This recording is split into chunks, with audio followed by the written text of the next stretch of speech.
Boa noite, Alan. Eu vou iniciar aqui a gravação e aí já me apresento a disciplina para vocês.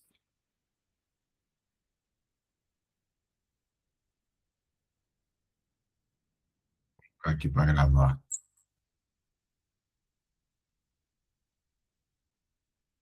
Já está sendo gravado. Então, boa noite a todos. Meu nome é Hugo Fernandes. Estaremos juntos nessa jornada sobre o direito previdenciário, né? Vocês que estão aí nessa luta pelo concurso estadual unificado. E a minha disciplina aqui é toda essa parte previdenciária. Se vocês pegaram ali o edital, vocês perceberam que o início dele, o primeiro ponto, é a Seguridade Social. E essa vai ser a nossa aula de hoje. A gente vai tratar sobre o que é a Seguridade Social, sobre sua evolução histórica, sobre toda a sua parte principiológica e sobre como isso pode ser cobrado na prova.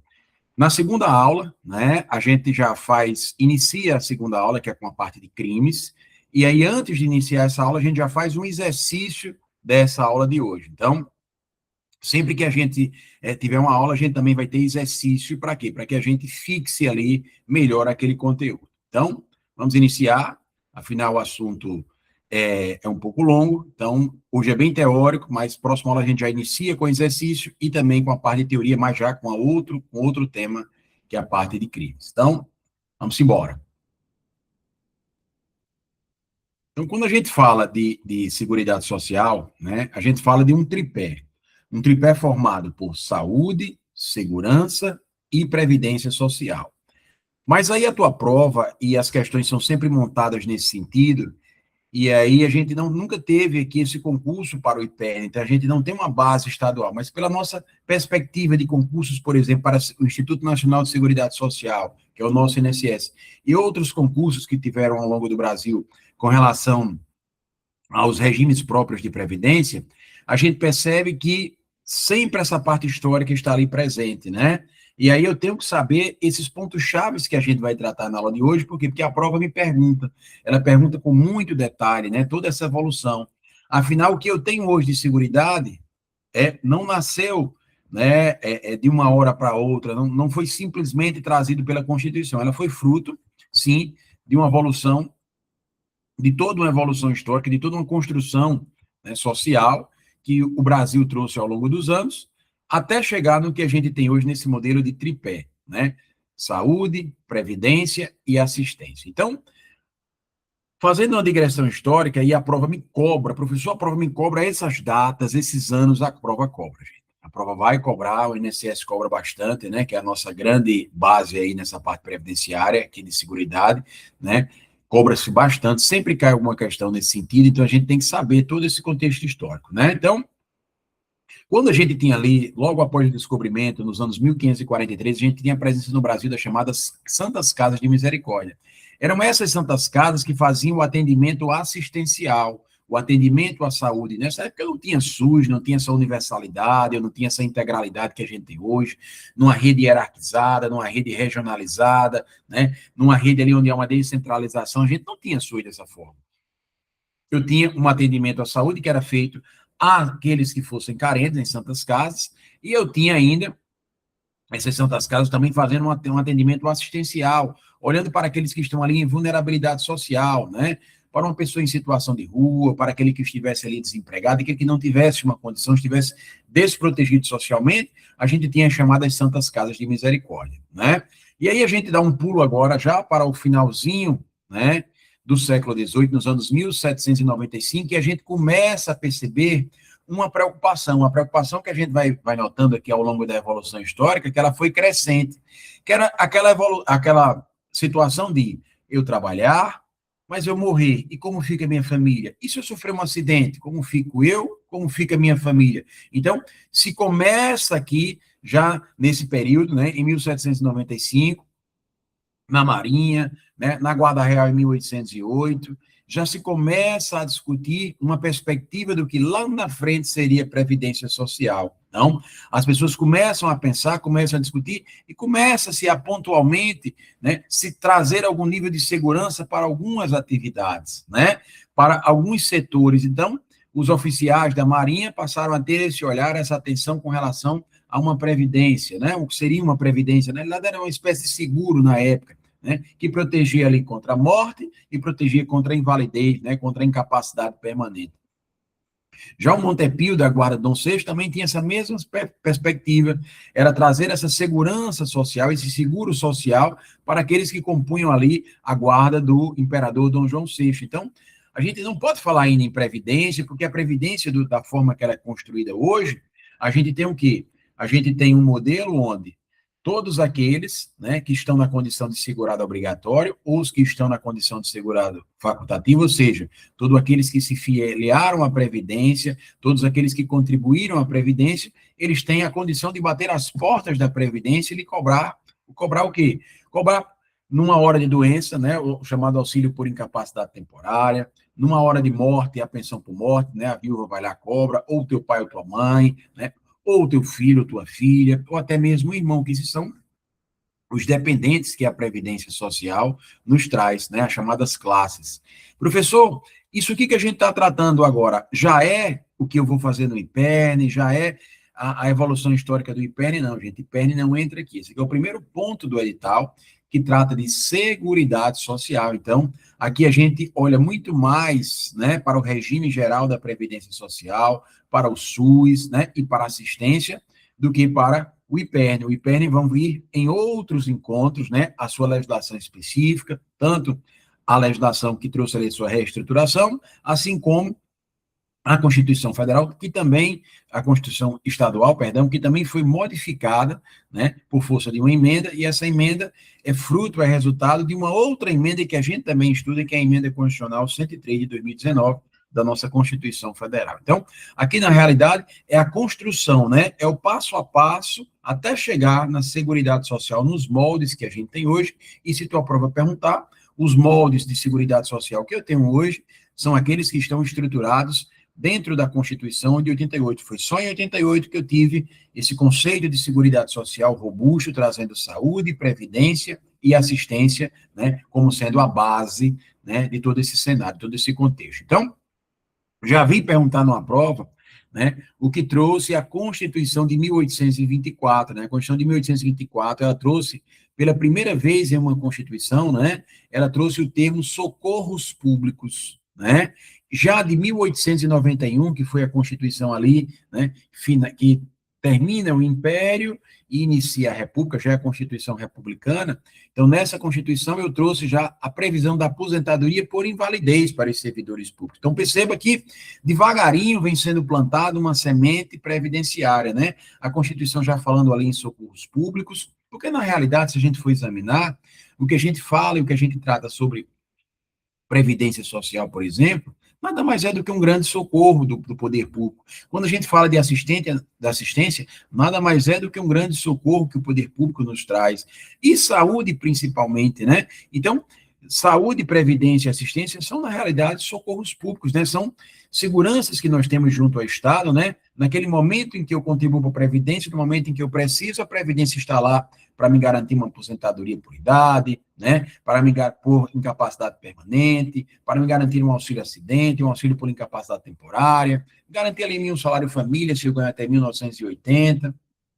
Então, na realidade, a gente bate as portas dela. Quando eu estou doente, né, quando eu não tenho ali um plano de saúde, eu bato as portas do SUS, que consegue atender 70% dos brasileiros, né? Quando eu estou numa condição de vulnerabilidade social, estou numa condição de miserabilidade, eu passo as portas da assistência social, para me garantir, por exemplo, um auxílio funeral, um auxílio natalidade, para me garantir ali um BPC, um benefício de prestação continuada. Então, o que a Constituição de 24 trouxe, né, esse justamente de quê? De socorros públicos, como essa atenção que o Estado dá à coletividade frente a seus problemas, né? Então, 1824, 1891, essa aposentadoria por invalidez, aí começa aí também as caixas de pensões, as chamadas pensões aí, ó, só estou falando em pensão, ou seja, tinha que ter o que alguém que faleceu para poder outro receber a pensão, né, a pensão por morte, e aí ligado à imprensa. Então, vocês percebem que pontualmente nós fomos tendo ali alguns setores tendo, né, a atenção com relação principalmente à morte e ao pensionamento ou a questão da invalidez. Mas, sem dúvida nenhuma, a tua prova sempre vai cobrar, como a do INSS cobra, né? Qual é o marco, professor? Qual é desses aspectos todos que a gente já está vendo aqui? Qual é aquela data que a prova vai dizer, este é o marco da criação da Previdência Social no Brasil? Este é o marco, é a partir daqui que a gente começa a contar, é a partir daqui que a gente tem, né, ali a base, né, é o embrião do que hoje é a Previdência Social, sem dúvida nenhuma, é a partir da edição do Decreto Legislativo 4.082 de 1923, que é conhecida como a Lei Eloy Chaves. Quem foi Eloy Chaves? Eloy Chaves foi um deputado federal que andava muito, né, naquela época se andava de trem, e ele começou a ouvir, né, aquelas pessoas que trabalhavam no trem, os ferroviários. Ele disse, ó, seu Eloy, é um problema aqui, porque aqui um da gente morre, a família fica desamparada, um da gente sofre um acidente, a gente não tem condição nem de se manter, nem de manter a família, a gente fica ali incapacitado, nos ajude. E aí, a partir disso, foi criada, né, uma lei, uma legislação, e se criou a chamada CAPS, a primeira CAPS, ou seja, a primeira caixa de aposentadoria, né, previdenciária. Então, eu passo a ter agora uma caixa de aposentadoria, e aqui essa caixa de aposentadoria, ela passa a olhar agora para quem? Para aqueles que estão ali no setor ferroviário. Professor, essa CAPS, né? Essa Caixa de Aposentadoria e de Pensões aí, esse precursor da Previdência, né? Só existiu inicialmente para as ferrovias, já se perguntou isso em prova. O primeiro setor que foi atendido foi o setor das ferrovias. E aí a gente sabe que o que é bom, né, muitas vezes, né, é copiado.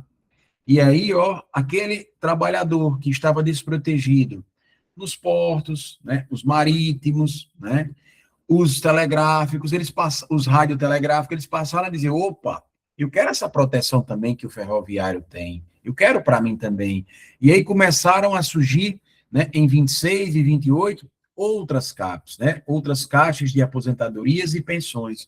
Qual é o problema disso tudo, professor? O problema, pessoal, é que agora a gente tem várias CAPs, várias caixas de aposentadorias, sempre cada um olhando para uma categoria específica, primeiro do ferroviário, depois portuário, marítimos, radiotelegráficos, telegráficos. Então, cada uma com sua regra, cada uma com sua disciplina, e isso para o direito não é bom porque não fornece o que a gente chama de segurança jurídica.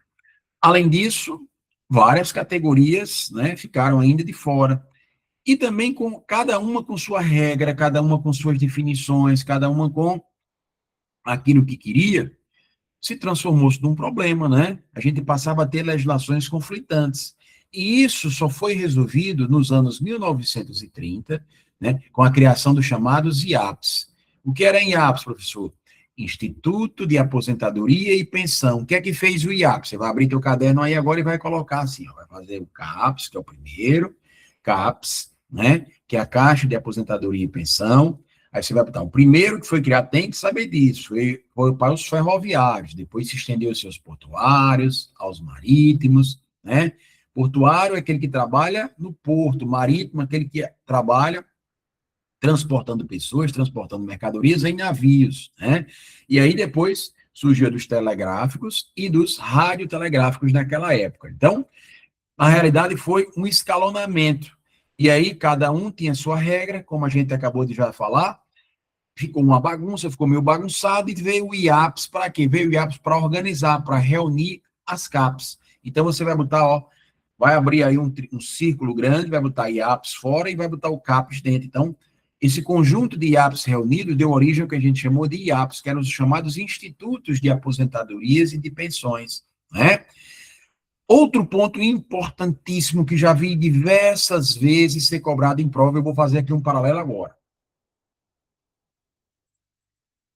Professor, em 34, a Constituição de 1934, que surge ali no cenário, né, do governo de Getúlio Vargas, que as questões às vezes trazem aí em que governo, né, surgiram. Aí em 34, nessa Constituição, veio uma coisa importante que faz uma relação com o que a gente tem hoje. A partir dela, definiu-se o chamado tríplice financiamento, né, da chamada, né, do custeio da Seguridade, né, não Seguridade ainda na época, né, mas do custeio da Previdência. Então, aqui agora a gente tem o quê? Os governos, os empregados e os empregadores reunidos para financiarem a Previdência. Professor, a gente tem dessa forma hoje? Não mais.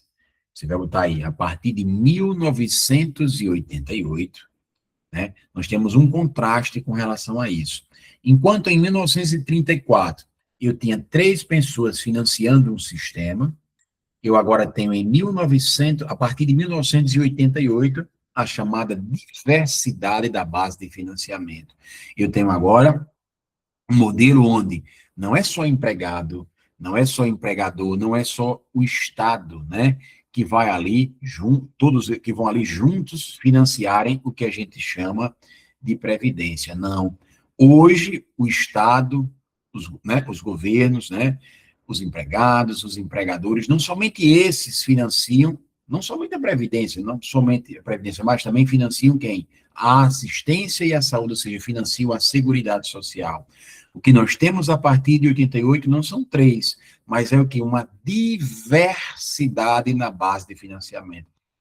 Eu queria que vocês anotassem bastante isso aí, né? E não perdessem essa questão na prova. Então, em 34, 3 se juntavam para bancar uma previdência. Hoje, de diversas formas, de diversas maneiras, ou seja, com a diversidade na base de financiamento, eu tenho aí o financiamento não só da Previdência, mas também da chamada Seguridade Social, que envolve ainda saúde e que envolve ainda assistência. E essa diversidade só veio com a Constituição Federal de 88, né?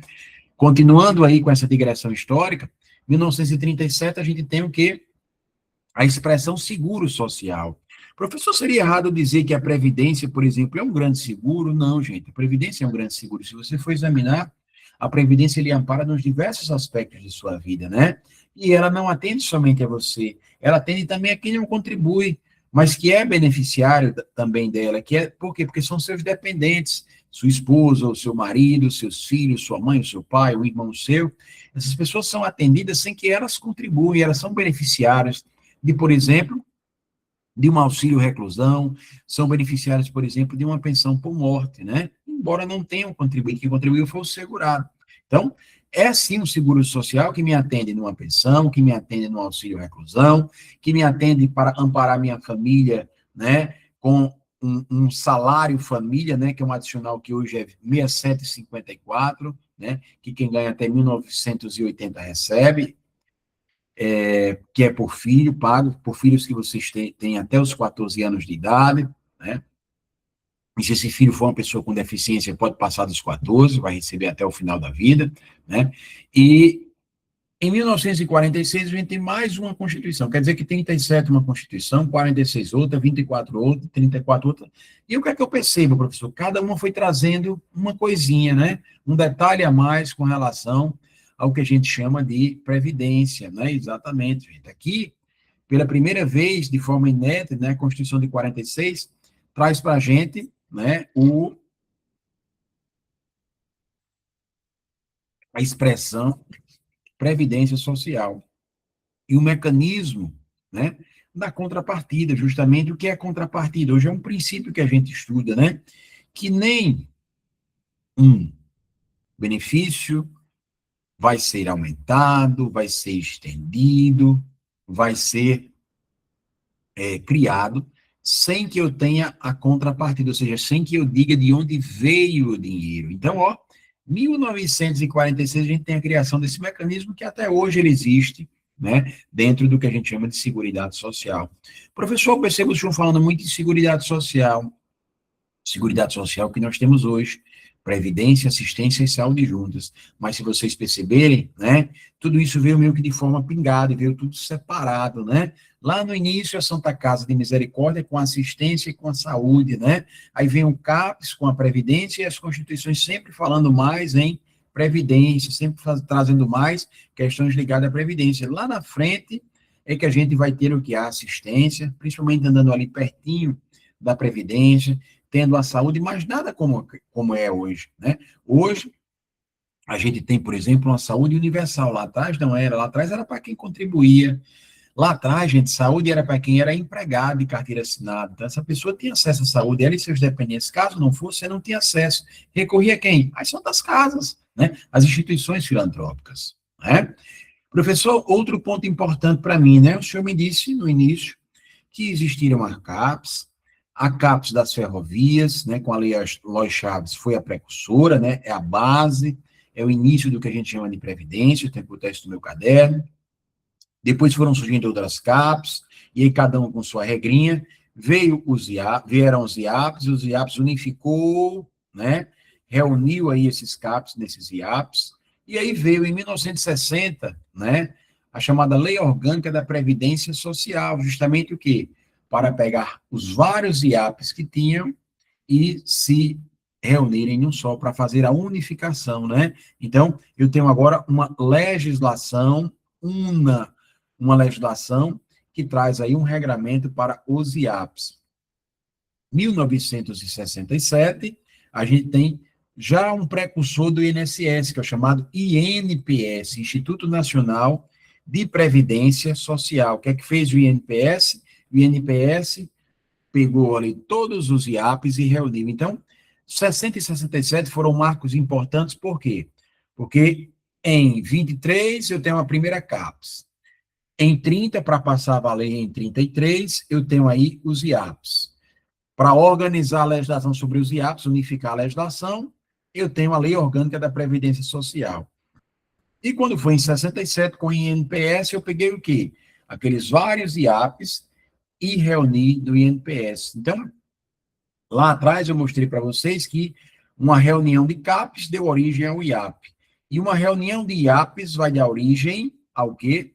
Vai dar origem ao INPS. Então, o INPS foi formado por aquele conjunto de IAPs que existiam, né? Em 1971, né, a gente tem aí uma legislação, quem é do interior conhece bastante, que é ligada justamente aos trabalhadores rurais, né? Trabalhadores rurais, aí a gente vai entender aquele que está na agricultura, aquele que é seringueiro, aquele que é extrativista, né? Vegetal, aquele que é pescador artesanal, aquele que trabalha na pequena embarcação, são pessoas que são chamadas de segurado especial. A Previdência tem um olhar todo especial para essas pessoas. Por quê? Porque exigem dela uma vinculação a essas atividades, de pelo menos 15 anos, ou de pelo menos 180 contribuições. Então, essas pessoas trabalham nessas atividades e muitas vezes elas sequer contribuíram com R$ 1 para a Previdência, mas tem esse fundo aqui que as ampara para que elas consigam a aposentadoria, o homem aos 60 e a mulher aos 55. 1972, e aí é interessante, né, que aqui é o início, né, da proteção social para trabalhadores rurais, mas também os domésticos. Gente, isso é um absurdo, por quê? Porque a legislação com relação ao trabalhador doméstico, ao empregado doméstico, só veio a se consolidar no ano de 2015. Você percebe que o debate começa em 72 e em 2015 é que a gente vem a ter uma concretude no tocante à legislação para o doméstico. Professor, quem é o doméstico? O doméstico, gente, é aquela pessoa que trabalha para você ou para a sua família e você não retira dela nenhum tipo de lucro. Lucro, sim. Você, por exemplo, tem um filho e tem uma babá. A babá é sua doméstica, né? Sua empregada doméstica, né? E aí de manhã ela cuida do seu filho, à tarde seu filho vai para a escola e à tarde você que mexe com salgado, que mexe com coxinha, com pastel. Dá para tu me dar uma ajudinha toda tarde aqui a fritar pastel, a enrolar umas coxinhas aqui. Opa, eu estou tirando lucro, né, dessa pessoa que eu contratei como doméstico. Então ela passa a não ser considerada empregado doméstico, ela passa a ser considerada um empregado normal. Isso influencia em alguma coisa, professor? Sem dúvida nenhuma, influencia no tocante aos direitos, né, no tocante a recolhimento, né, de acidente, né, de percentual para acidente de trabalho que o doméstico tem, a questão de fundo de garantia, há vários direitos, né, que alguns deles se diferem de quem? Justamente do chamado empregado. Mas sempre lembrando, o empregado doméstico, o segurado especial, que a gente acabou de explicar, né, o agricultor, né, o pescador artesanal, o extrativista vegetal, o contribuinte individual, né, e também o trabalhador avulso, ou seja, trabalhador avulso, contribuinte individual, empregado, empregado doméstico e segurado especial. Esses 5 são o que a gente chama de segurados obrigatórios da Previdência Social. Essas pessoas obrigatoriamente são ligadas à Previdência Social, não tem saída para eles, né? Eles são vinculados de forma obrigatória. Professor, e eu que estou aqui, não estou em nenhum cenário desse, estou estudando para o concurso, eu posso contribuir para a Previdência Social? Pode, você vai ser um segurado facultativo e você goza dos benefícios que eu, por exemplo, que sou segurado obrigatório, gozo da mesma maneira, tá certo? Professor, em 77 a coisa vai já começando a ganhar mais corpo, né? Vai sendo criado, vai sendo moldado aí um sistema que lá na frente, em 88, a gente vai reunir ele só em três, em saúde, previdência e assistência, mas aqui eu tenho agora um sistema nacional de previdência e assistência. Aqui a gente vai ter, gente, um olhar para diversos setores da sociedade, para o menor, para o setor de alimentos, para o setor de medicamentos, né? Para o chamado processamento de dados. E uma curiosidade, até hoje, né, essa data prévia ainda existe, né, usada, é a base de dados do INSS, e está nessa data prévia. Até hoje ela existe, desde esse período aí, e permanece até hoje, né, essa parte de informática, né, da parte do INSS é com a data prévia. Então, com esse sistema nacional, eu tenho aqui diversas entidades que vão aí formar esse sistema, e elas passam a atender a diversos setores, né? Como eu já disse a vocês, a Previdência ali com o INPS que a gente viu que nasceu aonde, professor? Nasceu em 1967 e reuniu os IAPs, né? Aí vem agora as IAPAs, né, que cuida justamente dessa parte administrativa, financeira, tanto da assistência como da previdência, né? Vê o INAMPS, né? Vocês são bem jovens, não pegaram o INAMPS. Eu era menino, eu peguei o INAMPS ainda, né? E o INAMPS era destinado ali a quem era empregado, né? Quem tinha ali a sua carteirinha assinada, quem recolhia para a previdência. E aí você tinha ali médico, dentista. Ah, professor, quer dizer que se eu não fosse empregado, de carteira assinada eu não teria? Não teria, gente, era somente para alguns. Não é como é hoje o SUS para todos, né? Eu tinha ali uma central de medicamentos, que era o SEMI, né? Tinha a Legião Brasileira de Assistência, né? Que a origem da LBA está ligada ao governo de Getúlio Vargas, né? Getúlio Vargas criou a LBA para colocar a sua mulher à frente, né, da política de assistência social no Brasil. Eu tenho ainda a FUNABEM, que lá na frente a gente ia chamar de FEBEM, né, que cuidava ali do menor, e eu tenho, como eu disse, a data prévia, que cuida dessa parte de processamento de dados, até hoje ela existe, tá certo? Agora, sem dúvida nenhuma, a grande vedete, né, a grande precursora, né, a grande garantidora de direitos ligados aí à Previdência Social, à assistência à saúde, é a nossa Constituição de 88, né? Foi com ela que veio aí esse tripé reunido, saúde, previdência e assistência, formando Seguridade Social. Professor, mas antes da gente entrar nesse tema que vai permear toda a aula de hoje, né, vamos falar um pouquinho, né, de outras partes históricas também, porque eu percebo que em 90 nasceu o INSS, o Instituto Nacional de Seguridade Social. O INSS ele é responsável pelo chamado Regime Geral da Previdência Social. É com o INSS que a gente tem toda a política do regime geral. Professor, é nesse aí que eu vou trabalhar? Não. Vocês vão trabalhar no IPERN. O IPERN não é responsável pelo regime geral. O regime geral é um regime que ele abarca empregado, empregado doméstico, trabalhador avulso, segurado especial, contribuinte individual, e abarca também os chamados segurados facultativos. E se engana muito, né, quem acha que somente é vinculado ao INSS se você for da iniciativa privada. Gente, pouco mais de 2.000 municípios têm o que o Estado do Rio Grande do Norte tem o que Natal tem, que é um regime próprio. Professor, o que é um regime próprio? Você vai trabalhar lá no IPERN, né? É uma grande poupança, onde o Estado, o município, vai ali todo mês recolher, aqui no Rio Grande do Norte é 11, 14, 15 ou 16, lá no INSS é 7,5%, 9%, 12% ou 14%, vai depender de quanto você ganha, né? E esse dinheiro que eu recolho ali, professor, dos ativos, eu coloco lá naquela caixinha, naquela poupança, para bancar futuramente a minha aposentadoria, uma pensão caso eu venha morrer, mas também para bancar aqueles que já estão ali, ó, inativos, que já estão ali aposentados ou que já são pensionistas. Então, é uma poupança, como a gente chama, solidária, há uma solidariedade, há um dar as mãos, né? Professor, por que que dizem que há um rombo na Previdência, né? Que há aí, né, Por quê, gente? Porque hoje nós temos uma população envelhecida. O Brasil envelheceu, estamos mais velhos, estamos vivendo mais. Como a gente está vivendo mais, cada vez menos temos pessoas do mercado de trabalho trabalhando e também contribuindo. Além disso, a gente tem um país, né, onde a informalidade ela é crescente. Então, quem trabalha na informalidade não vai se preocupar com previdência.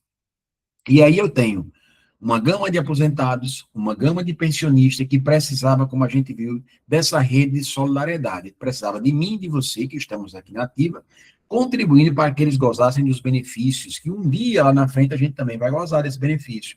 Mas qual o problema?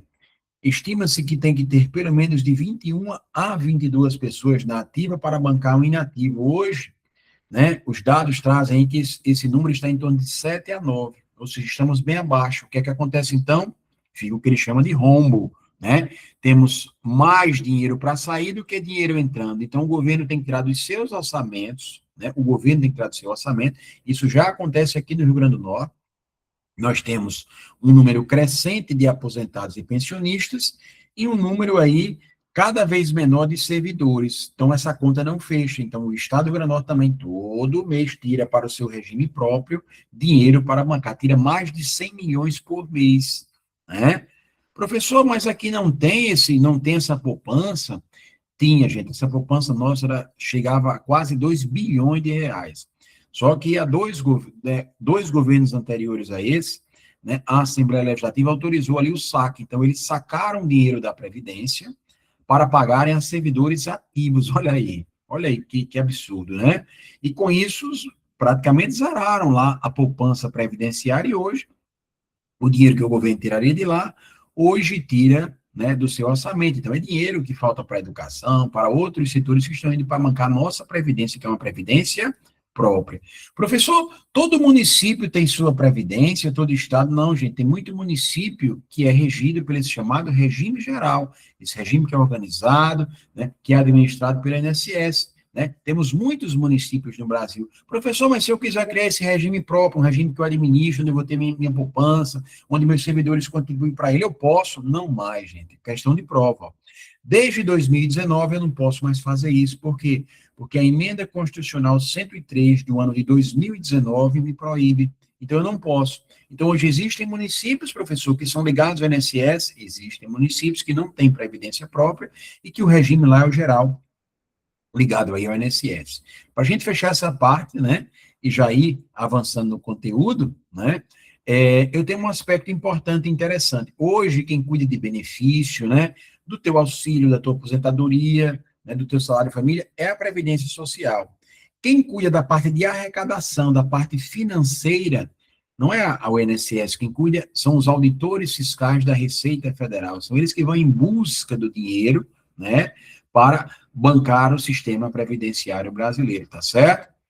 E aí, uma questão que eu também já vi em prova, e eu gosto sempre, quem já foi meu aluno, não sei se aqui tem alguém que, né, que já foi meu aluno ou minha aluna, quando eu pego um tema, eu gosto de esgotar esse tema, então, eu não gosto de superficialidade, então, absolutamente tudo que eu pense que tem possibilidade de cair, eu gosto de trabalhar. Isso vem justamente de uma vivência de fazer muitas questões e de conhecer as diversas bancas, né, e os seus comportamentos. Então, eu trabalho o assunto de forma a esgotar este assunto, tá certo? Então, por isso vocês estão vendo aqui vários assuntos, né, sempre ligados à Seguridade Social.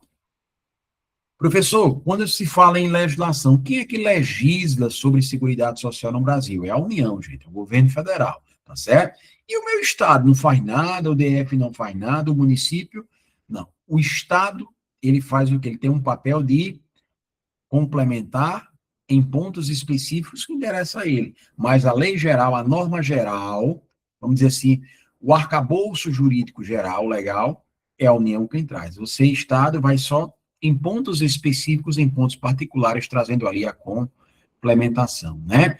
E sempre lembrando que nos orçamentos, né, nos orçamentos da União, dos estados, dos municípios e do DF, vai ter dinheiro, né, para a chamada Seguridade Social, certo?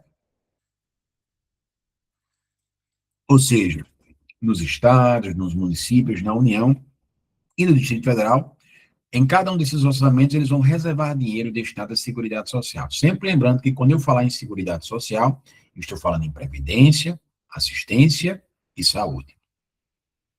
E agora a gente começa, né, o estudo da Constituição. E aqui, que dia é hoje? Hoje nós estamos aí já bem pertinho, bem próximo, né, de um final de semana, dia 16. Então, vocês vão anotar aí o que eu estou dizendo hoje. Aqui neste slide, nós vamos ter uma questão de prova, ou até duas. Professor, desse slide eu posso anotar? Pode anotar. A gente vai ter uma questão saindo daqui. Então, o que é que ele pode cobrar? Né? Aqui no artigo 194 da Constituição, a Constituição nos diz o que é a sociedade, a Seguridade Social, o que é que ela compreende. Então, a Seguridade Social, ela envolve um dar as mãos, envolve uma chamada solidariedade social, ela envolve um conjunto de ações, né, onde o poder público, seja a União, Estado, município e Distrito Federal, mas também nós, enquanto sociedade, nós juntos realizamos, nós juntos, né, nos unimos para que a Seguridade Social se realize, né, para que eu tenha direito à saúde, à previdência e à assistência. E a questão da prova vem em cima de cada um desses objetivos aqui. Professor, vamos para o primeiro, que eu já estou ansioso. Universalidade da cobertura e do atendimento. Vamos lá. A gente vai trazer aí das 3 situações que isso pode cair. Professor, olhando para a saúde no Brasil, ela é para todos? É. Então, essa universidade, ela é total, né? Essa universalização, ela é ampla, ela é geral, ela é irrestrita, né? Porque ela é para mim, ela é para o estrangeiro que está aqui, é para aquele que se naturaliza, é para o cara que está de passagem, é para todos. O SUS, ele não escolhe a quem atende. É um acesso universal. Então, ele tem uma universalidade de cobertura e do atendimento em uma rede que você vai anotar aí, ó, hierarquizada, ou seja, se eu estou com uma dor de cabeça, o SUS me atende, mas não vai atender lá no Valfredo Gugel. Vai atender na unidade básica. Ah, professor, é um caso maior, sofreu um acidente de carro, virei um carro 4 vezes. Você não vai para a unidade básica, vai para o Valfredo Gugel. Né? Ah, professor, é uma cirurgia muito mais complexa ainda, o Valfredo não me atende, você vai para onde? Você vai para a unidade de alta complexidade. Então, pode entrar em cena, por exemplo, aí a União. Então, tem a baixa, tem a média e tem a alta complexidade. Ou seja, cada ente da federação passa a ter ali o seu papel naquele atendimento. Por isso que a gente diz que é hierarquizado, né?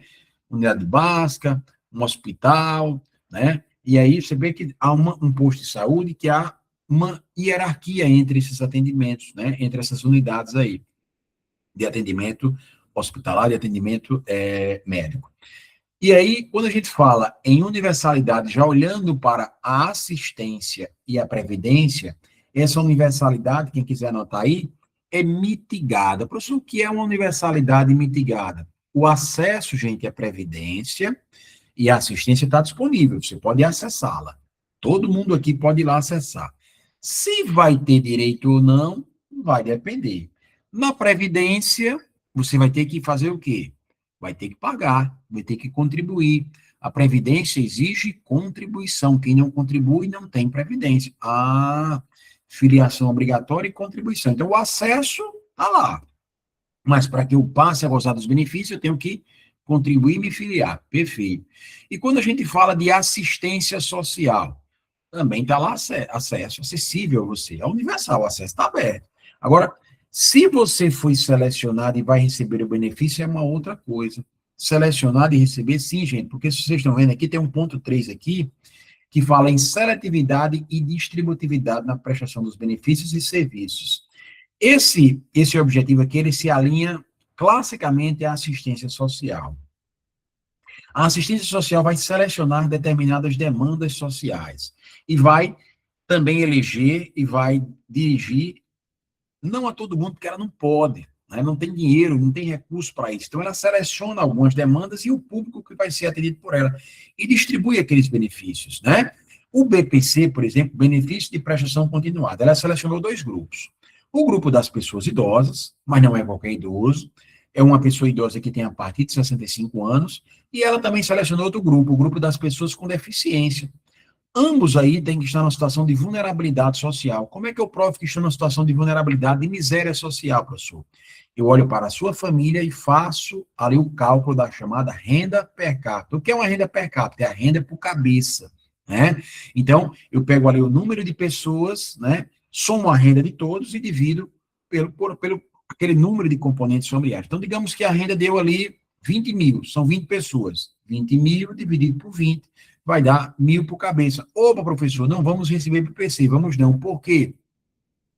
Porque além de ter que ser uma pessoa idosa com 60, a partir de 65 anos, ou uma pessoa com deficiência, independentemente da idade, a sua renda por cabeça, né, quando a gente fizer essa divisão que eu mostrei aqui, né, tem que ser igual ou inferior a 1/4 do salário mínimo. Ah, então realmente nem todo mundo, por isso que o senhor disse que ela selecionou e distribuiu. Eu tive acesso, estava lá, mas quando eu fui olhar, não estava, né, a minha situação nessa situação de ser selecionada, de ser distribuída, de fazer com que aquele benefício chegue até mim. Ah, perfeito. Universalidade e equivalência dos benefícios. Professor, a pensão que tem para a pessoa da cidade tem para o campo, né? Tem. O auxílio acidente que tem para a pessoa da cidade tem para o campo? Tem. A aposentadoria que tem aqui por idade, para lá tem também. Então, os benefícios e serviços que a Previdência Social traz para a cidade, tem para o campo. Os benefícios e serviços que eu tenho na assistência, eu tenho na cidade, mas eu também tenho no meio rural. Então, há uma uniformidade e equivalência, ou seja, eles se equivalem, né? São serviços que eu não tenho essa disparidade de ter num canto e não ter no outro. Professor, irredutibilidade do valor dos benefícios, o que é isso, né? Você tá ali, se aposentou com R$ 2.000, este ano R$ 2.000. Quando for ano que vem, o governo vai reajustar esse valor para quê? Para garantir a você o poder de compra, para garantir a você o quê? O valor real, que o valor real vai ser mudado. Porque o que tem ali, o que sai no seu contra-cheque, né, é o chamado valor nominal, é um número. Mas se eu não atualizar aquilo ali, você vai perdendo o poder de compra. Então, o que o governo nos fornece como reajuste anual é justamente o chamado a manutenção do valor do poder de compra, né? A manutenção do poder de compra, para garantir o valor real. Então, ano passado 2, esse ano 2.200, ano que vem 2.400, e aí vai. Tudo isso para segurar o valor e você conseguir comprar o seu feijão que você comprava ano passado, esse ano, né? E aí é interessante, o ano passado, com 2.000, eu comprava o feijão, esse ano, para comprar o mesmo feijão, né? Feijão que eu digo toda a sua alimentação, gente. Eu tenho que gastar 2.200, né? Então, essa ideia, né, desse aumento no chamado valor real. E aí eu não posso reduzir, o que é 2 fica 2, não posso estar 1.900, 1.800, né? O que é 2 fica 2, certo? Eu não posso diminuir esse valor nominal. Equidade na forma de custeio, o que é isso, professor? É o equilíbrio na forma de custeio. Equidade é paga mais quem tem mais condição. Então, se você, por exemplo, é uma microempresa, uma empresa de pequeno porte, se você é um empregado que ganha ali um salário mínimo, você não pode pagar a mesma coisa que o empregado que ganha 8.000. Então, a própria Seguridade, ela é organizada para mostrar para a gente que vai contribuir mais quem tem mais capacidade contributiva, quem tem mais recursos, né? Então, quando ele diz equidade, se ligaria de capacidade na contribuição.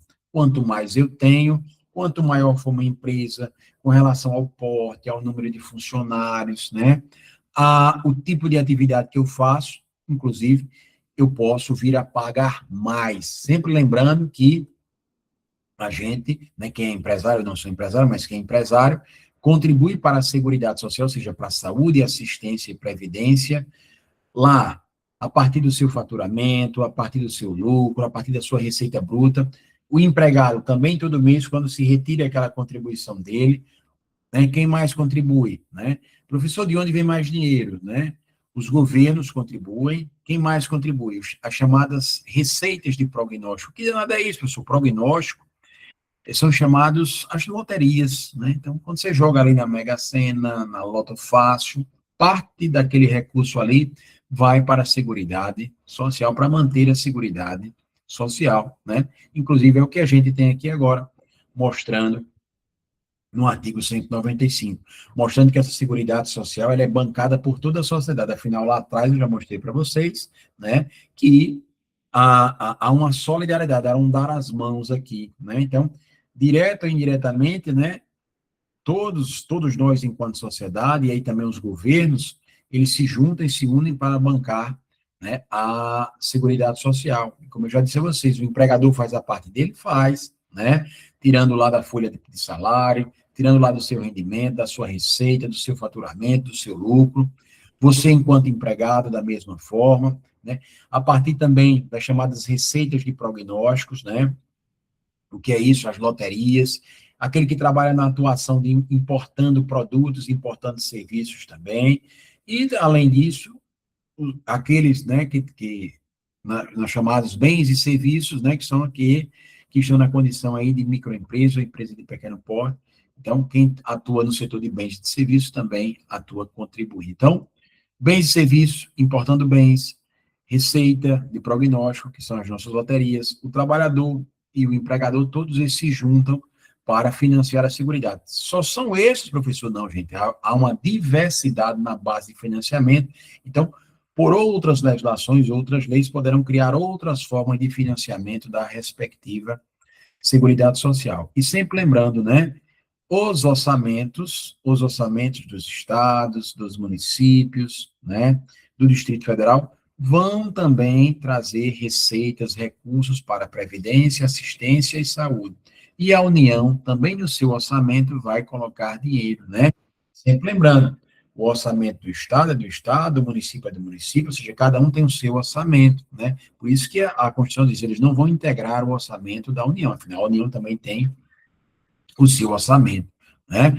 E sempre lembrando, quando se vai elaborar esse orçamento, o que é um orçamento, professor? É uma peça anual, né, que o Estado, o município, a União, ela fixa o que vai gastar, ou seja, fixa as despesas e estima a receita. Afinal, ela sabe o que vai gastar, mas ela não sabe quanto vai arrecadar. Por isso que ela estima as suas receitas, né? E aí, esse orçamento, quando cada um deles vai montar, quando ele olha para a Seguridade Social, né, ele olha para recursos que vão ser dirigidos à previdência, à saúde e também à assistência, né? Com metas que já vêm ali sendo asseguradas pela chamada LDO, que é justamente a lei que dá origem, né, à chamada peça orçamentária anual, a LOA, né? Professor, se eu estiver em débito com a Seguridade Social, né, consequentemente, eu não vou receber benefício do poder público, eu não vou receber incentivo, eu nem sequer vou poder contratar. Não sei se aqui tem algum empresário no grupo, mas quando você, por exemplo, tem um dinheiro, um recurso para receber do poder público na qualidade de alguém que licitou, né, que participou de uma licitação, que tem um contrato, mensalmente, quando você vai receber aquelas verbas, um dos documentos que você vai ter que apresentar é que você não tem débito com a Previdência Social, que você não tem débito com a assistência, com a saúde, ou seja, com a Seguridade Social. Se tiver, você não recebe. Se tiver, você não contrata com a administração. Se tiver, você não recebe benefício ou incentivo fiscal ou creditício por parte do poder público, né? E aí, como a gente já viu aqui, né, eu tenho aqui a figura, né, da Constituição me dizendo que não são somente essas fontes, outras fontes poderão ser criadas para manter a Seguridade Social. Afinal, estou dizendo a vocês que falta dinheiro nesta conta, né? Professor, eu estou vendo aí no parágrafo 5º, professor, eu não estou lendo o parágrafo 5º, gente, esse símbolo que tem aqui antes do número 5 aqui, do número 4, do número 3, do número 7, né? Isso aqui chama-se parágrafo, é o símbolo do parágrafo. Então, parágrafo 5º trata, você vai anotar aí, ó, do princípio da chamada contrapartida. Eu não posso aumentar, eu não posso ampliar, ou seja, estender, eu não posso criar benefício da Seguridade Social sem dizer de onde vem o dinheiro. Eu não posso criar um serviço da Seguridade Social sem dizer de onde vem o dinheiro. Então, nenhum benefício ou serviço da Seguridade Social poderá ser criado sem que eu diga de onde vem o dinheiro. Eu não posso fazer isso, certo? Que princípio é esse? Você vai anotar aí contrapartida, né? Professor, essas contribuições sociais, o senhor falou, né, que a gente viu que vem de várias formas, várias fontes, né, daquele que importa bens e serviços, né, vem ali dos concursos de prognóstico, e lá na folha de pagamento, né, tem também. E aí a gente viu que vem da receita, do faturamento, do lucro, né, o governo fecha, né, todos os caminhos de saída que você poderia ter para não pagar, ele diz, ó, onde você for, eu pego a sua contribuição, né? Contribuição social sobre o lucro líquido, contribuição para financiamento da Seguridade Social, ou seja, lá no seu lucro, lá na sua receita, ele tem mecanismo para lhe cobrar essa contribuição, essa sua ajuda para a Seguridade Social enquanto empregador. Só que existem algumas pessoas, né, as chamadas entidades, né, beneficentes, entidades que são de assistência social, que ajudam aí a assistência social, atuam ao lado delas, são instituições filantrópicas, e essas instituições filantrópicas, elas não devem, né? Elas não vão contribuir para a Previdência Social. Então, quando você faz uma leitura aqui, você percebe que tem assim, são isentas. Na realidade, esse termo está errado, né? A Constituição errou, o legislador errou. Né? O legislador constituinte deveria ter botado aí que elas são imunes, porque a isenção, ela vem de lei, mas a imunidade, ela vem da Constituição Federal, né? E imunidade é a Constituição dizendo que você não vai pagar determinado tributo, seja um imposto, seja uma taxa, né? Então, na Constituição, a gente já tem uma situação que trata da imunidade com relação aos impostos. E aqui eu tenho agora uma outra situação da Constituição que me diz que se você for uma entidade da assistência social, sem fins lucrativos, né? Consequentemente, você pode até ter uma folha de pagamento, porque você pode ter pessoas contratadas ali, mas aí eu não vou buscar ali de você que você contribua na sua receita, no seu lucro, no seu faturamento, na sua folha, para a Seguridade Social. Você está isento, como diz aqui, sempre sabendo aí no sentido que é imunidade, certo? Produtor, aquele que é parceiro, aquele que é meio, que faz a meação, né? Você tem ali uma terra dividida em dois e a meação, ou que arrenda ali uma terra, ou ainda aquele chamado pescador artesanal, né? Assim como seus cônjuges, né? Seu marido, sua esposa, que exerçam atividade em economia familiar e não tenham empregados, essas pessoas contribuem para a Seguridade Social, né? Como, professor? Eles vão ter ali o resultado da sua atividade, vão produzir uma banana, uma macaxeira, uma melancia, um melão e vão vender aquilo ali. Então, a partir dali, se traça uma alíquota, que é a alíquota que eles vão recolher. Na prática, não funciona assim. Na prática, eles não contribuem, mas mesmo assim têm direito à aposentadoria, pelo simples fato de estarem ligados à terra, né, à agricultura, à pesca artesanal, ao extrativismo vegetal, certo? Professor, continuando, outra questão de prova, tá bem de amarelo aí, vocês vão anotar aí do lado, ó, princípio da noventena. Princípio da noventena ou anterioridade nonagesimal. Vamos já chegar nisso, né? Nesse primeiro aqui, nesse primeiro ponto, antes da gente chegar em noventena ou anterioridade nonagesimal, né? Mas já que eu comecei a explicar, vamos já adiantar, o que é que diz quando a gente tem aí uma contribuição social? O senhor mostrou para a gente há pouco tempo um princípio chamado contrapartida. Dentro desse princípio da contrapartida, diz para a gente o quê? Que nenhum benefício ou serviço poderá ser criado, estendido ou aumentado sem que eu diga de onde vem a fonte de custeio, sem que eu diga de onde vem o dinheiro. Perfeito. Esse da noventena, que a gente vai ver ainda, ou a anterioridade nonagesimal. O que é que diz esse princípio? Diz o seguinte, gente, quando eu for criar um benefício para a Seguridade Social, eu crio hoje e ele só passa a valer daqui a 90 dias. Por isso que é o nome, ó, noventena. E a anterioridade nonagesimal são a mesma coisa. Então, eu crio hoje, publico hoje, para valer, ele espera 90 dias. O professor tem aquele outro princípio aqui que é de um ano para outro? Não, gente, ele só tem este princípio, né? Que eu tenho que esperar 90 dias. Publiquei hoje no Diário Oficial aumentando uma alíquota da contribuição social. Amanhã vai valer? Não, temos que esperar 90 dias para valer. Diminuiu, mesmo jeito, tem que esperar 90 dias, tá certo? E aí, não sei se vocês se recordam ainda, se não se recordam, né?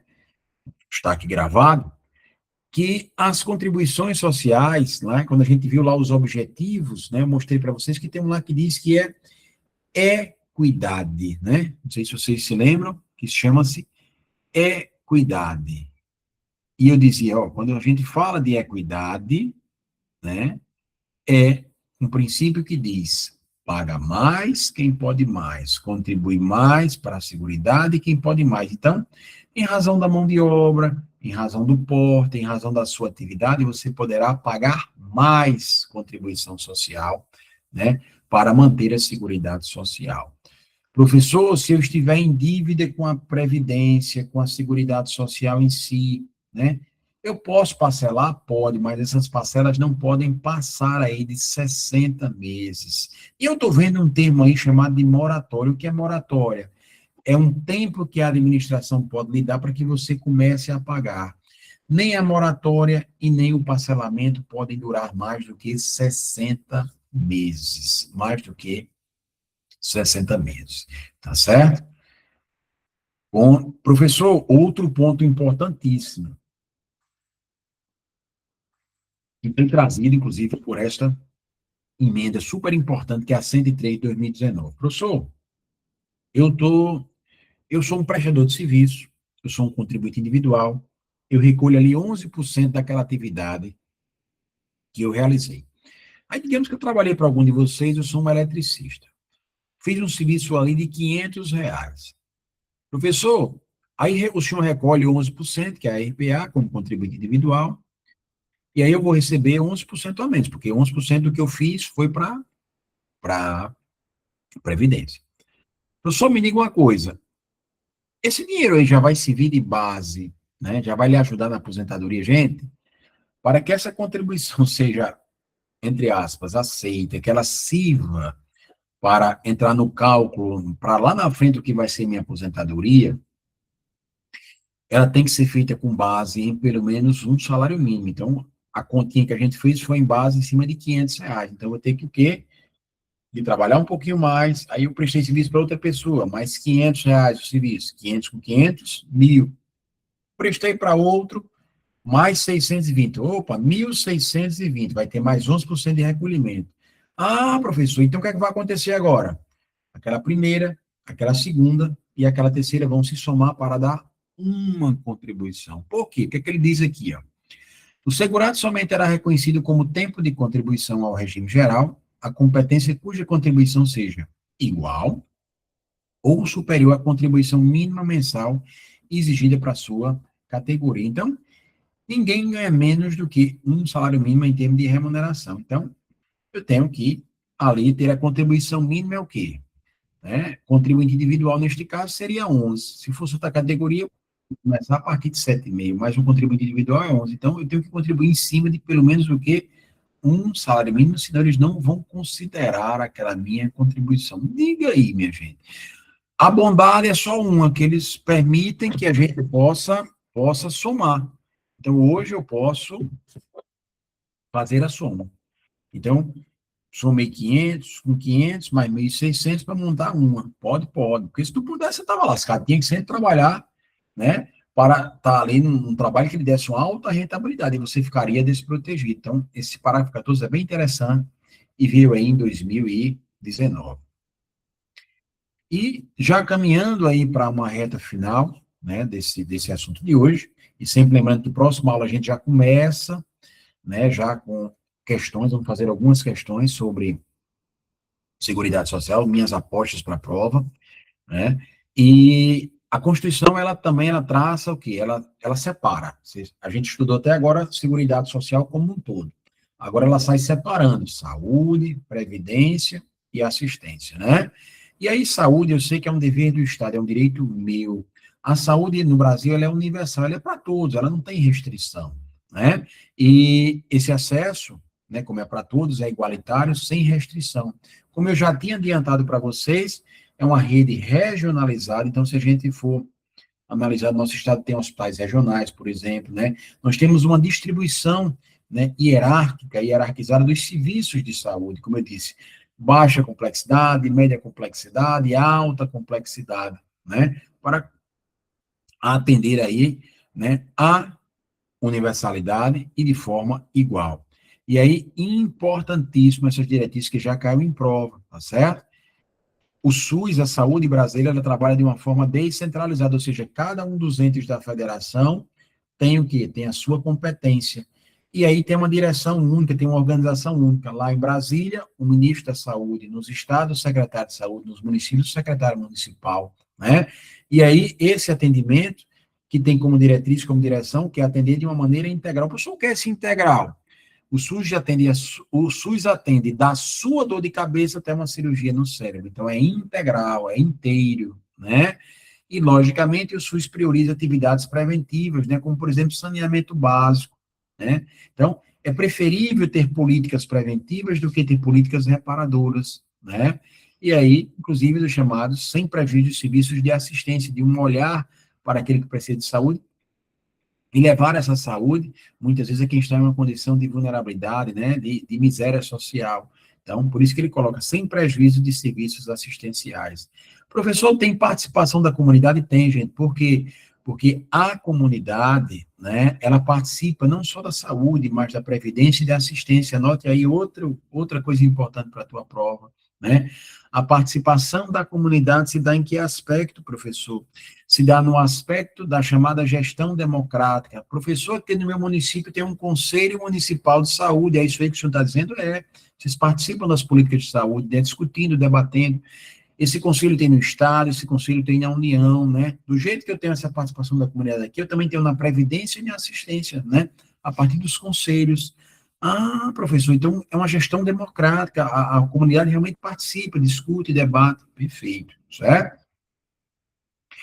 Quando a gente fala em previdência, né, a previdência atua antecipando as demandas, né? A previdência tem uma atividade protetiva, e como a gente já viu, ela atua em diversos setores, diversos momentos da nossa vida. Mais importante, e a prova sempre vai me cobrar, a assistência eu não preciso contribuir para ter o benefício. A saúde eu não preciso contribuir para ter o benefício, mas a previdência eu preciso contribuir e estar filiado a ela para que eu goze do benefício. Então, ela tem a obrigação da contribuição e a obrigação da filiação. E ela cobre que eventos? Os diversos, gente, né? Ela cobre ali, né, a maternidade, né, a chamada licença maternidade, a sua incapacidade, seja ela temporária, né, e aí ela tem o auxílio por incapacidade temporária, que é o antigo auxílio-doença, né, ela cobre ainda, né, a incapacidade permanente, que antigamente a gente chamava de invalidez, ela cobre o desemprego involuntário,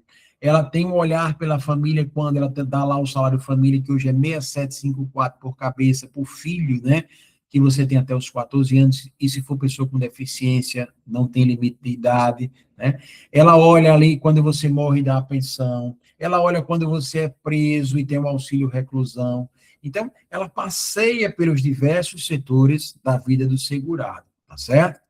E quando a gente fala em assistência social, aí eu vou me lembrar de um grupo que foi selecionado e que recebeu esses benefícios, seletividade e distributividade, né?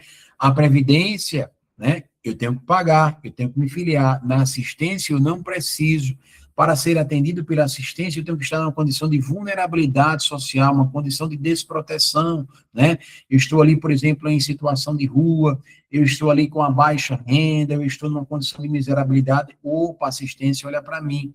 E a assistência, ela atende a diversos momentos da nossa vida, ela começa ali na maternidade já, né? Ela protegendo a família, protegendo a maternidade, protegendo a infância, ela tem programas, por exemplo, de erradicação de trabalho infantil, né?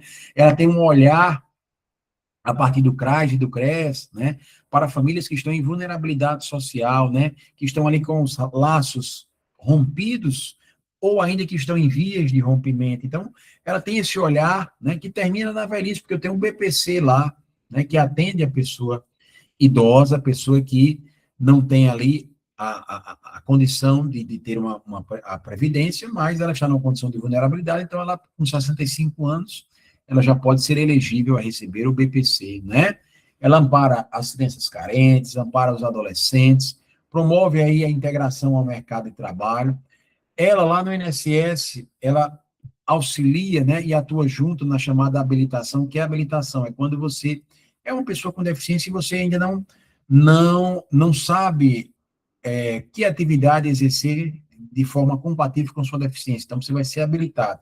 E reabilitado, você sofre um acidente, e aí você pode, com a limitação que você tem agora, a partir do acidente, não conseguir desempenhar mais aquela sua atividade, você vai ser reabilitado. Vão lhe apresentar outras profissões que você pode exercer agora, compatível com aquela sua deficiência, né? Tem a garantia do salário mínimo também, né, como objetivo, que é justamente o BPC, que vai atender a pessoa com deficiência e também a pessoa idosa, a partir dos 65, né, que não tenham condição ali de se manter.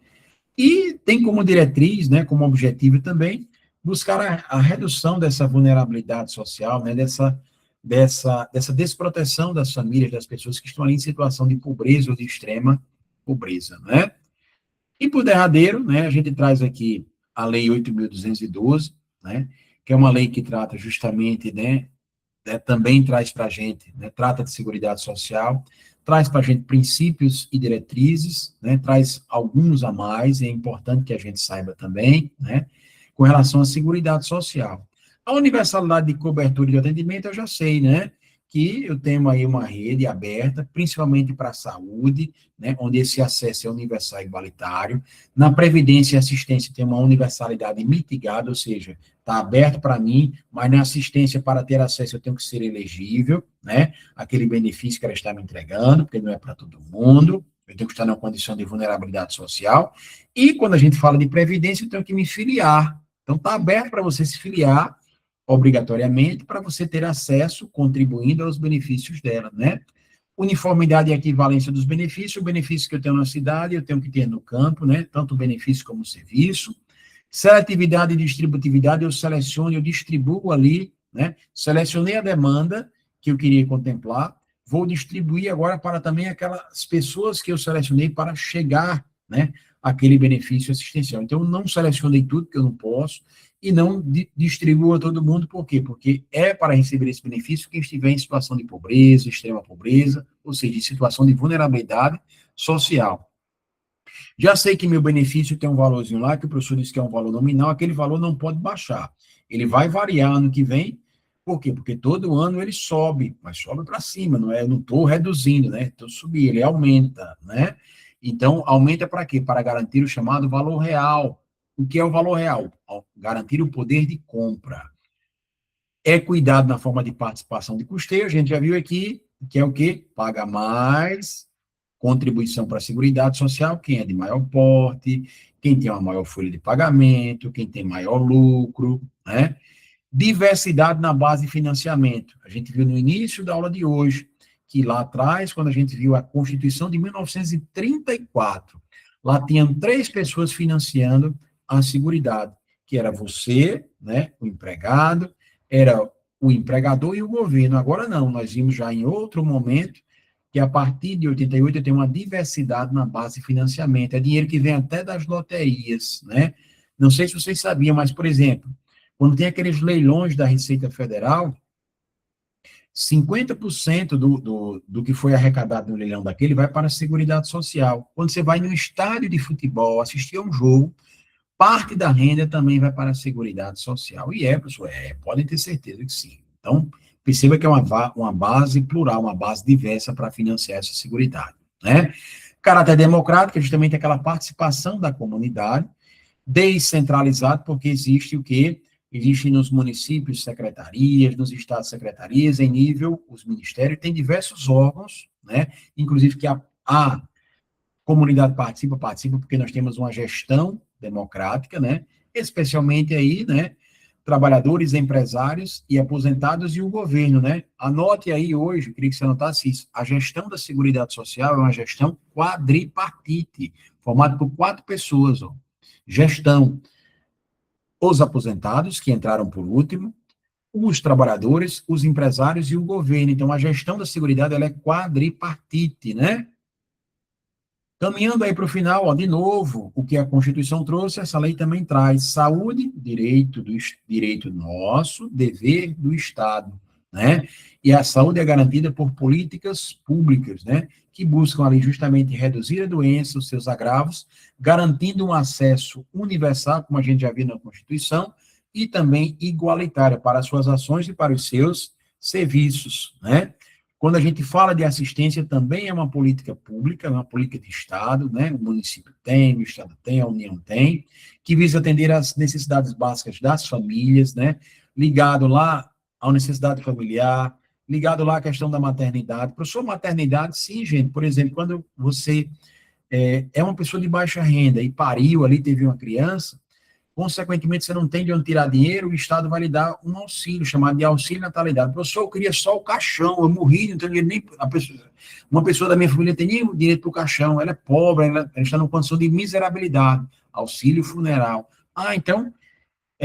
professor, e minha filha aqui, por exemplo, foi numa fiscalização, foi abordada, estava no trabalho infantil, tem um programa de erradicação de trabalho infantil. Então, professor, meu pai é uma pessoa idosa, tem 65 anos, não tem renda, está numa condição de miserabilidade, é elegível, pelo que eu vi, ao BPC, então ampara a velhice, ampara a pessoa com deficiência também, que recebe BPC. Então, essa organização da assistência, né, ela é feita de forma também descentralizada, ou seja, a União tem seu papel, o município, o Estado e o DF descentraliza, distribui tarefa entre as diversas pessoas. E a população participa aqui, participa, afinal, a gestão democrática não é só da saúde, não é só da Previdência, da saúde, da Previdência e da assistência. Ok, minha gente? Vocês têm alguma dúvida, né? Essa aula é extremamente conceitual, mas é uma aula importante e eu afirmo que com certeza absoluta nós teremos, na hora da nossa prova, uma questão sobre a chamada Seguridade Social. Então, eu tenho que estar preparado e bem afinado com o que a banca cobra. Não sei se vocês já viram, a banca avalia, ela só tem 2 questões no seu banco de dados com relação à seguridade.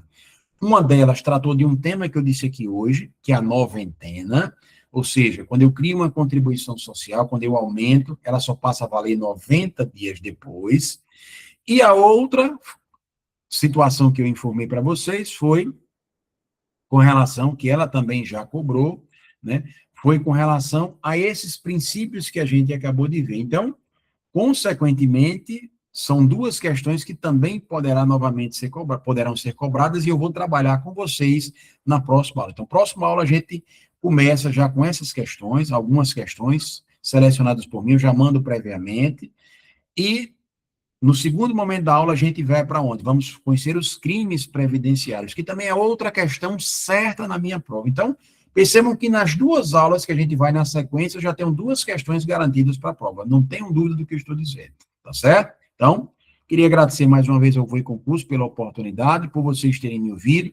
A aula fica gravada, quem tiver dúvida, né, vi que não se pronunciaram aqui, mas pode anotar.